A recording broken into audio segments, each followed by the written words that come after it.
Sinyal dukungan Presiden Joko Widodo kepada Prabowo Subianto di Pilpres 2024 semakin menguat. Keduanya bertemu dan makan malam bersama.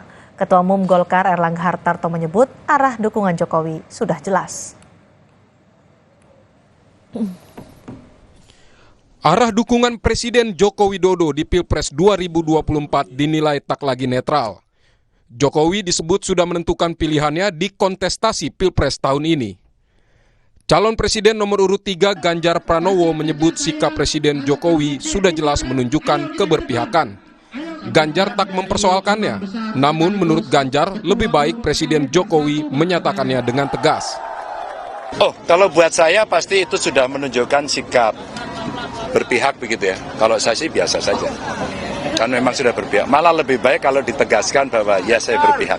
Yang penting tidak akan ada penyalahgunaan kewenangan, kekuasaan, sehingga semua akan bisa fair play ya, bisa jurdil begitu. Kalau saya buat saya biasa saja. Karena secara etika gitu, etika politik.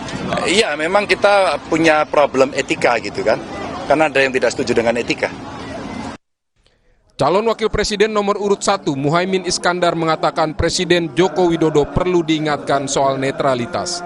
Jangan sampai prestasi Jokowi menjadi tercoreng karena bersikap tak netral di pemilu 2024. Bahwa netralitas Presiden Jokowi dipertanyakan, ya. Gus. Mungkin dari Amin sendiri, Gus. Ya, kalau kita sih, kita harus jaga nama beliau.